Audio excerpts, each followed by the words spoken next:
I've spoken to a lot of educators over the years, and I find that there are like three personas that you know often represent many who are considering becoming an entrepreneur if I already made the move. And so hopefully some of these personas resonate with you, and you'll find bits and pieces may resonate more. But these are really designed to help you empathize and see what's possible.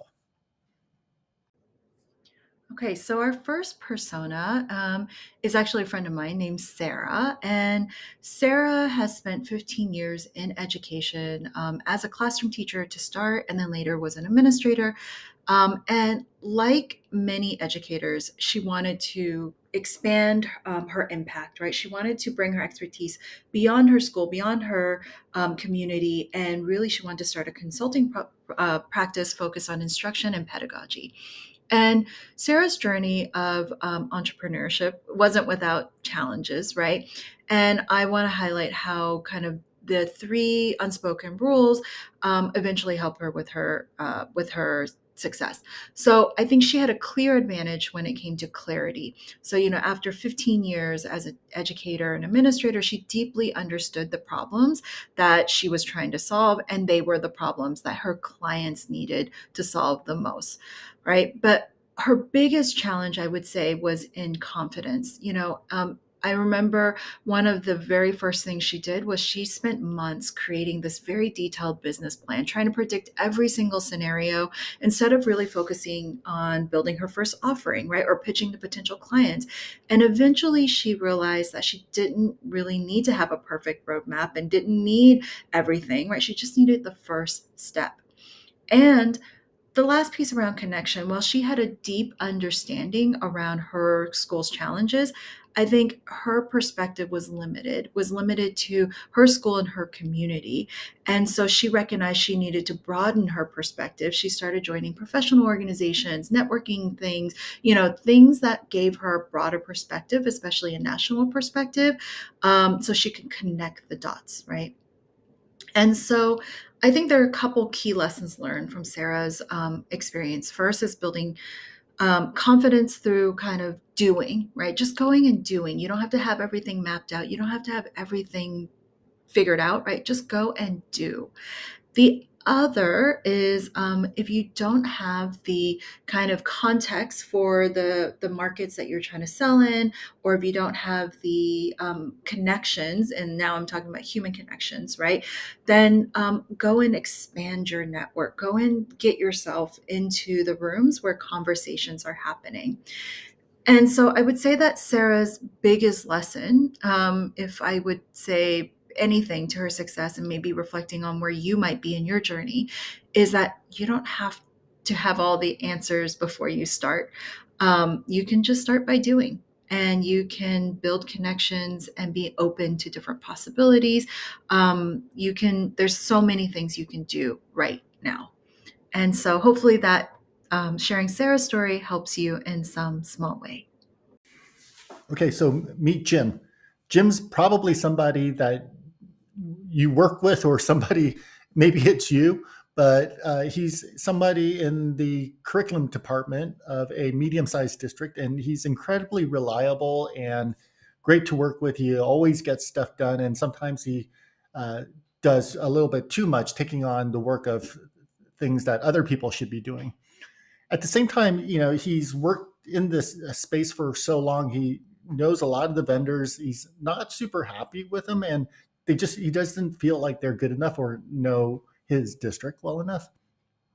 I wanted to cover the kind of the clarity, confidence, and connection framework with you around Jim's persona.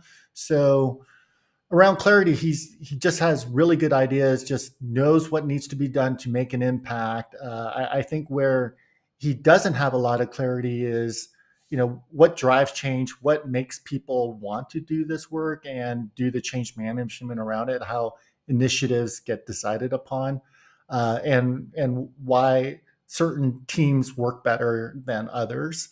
Um, and one of the things that he needs to realize is that when he starts selling his solution or service, he can't do the work himself. And so he really needs to think about how to motivate people to do this work. In terms of confidence, he just has a lot of confidence about his work and his expertise and the network and such. Where he's less confident is on the business side, the sales and marketing, contracting, finance, insurance, just not an area that he spent a lot of time on, and nor does he have a lot of interest in it. But he knows that he needs to do that a little bit better than where he's at in order to be successful. And then connections, also, he's just well known in the state and he has a lot of connections.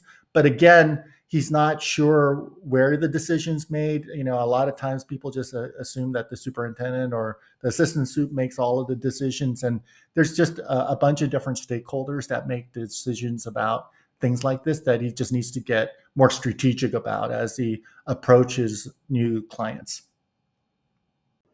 Okay, so our last persona is Janette. Janette is a well known retired superintendent. You may know somebody like Janette. She's an effective leader.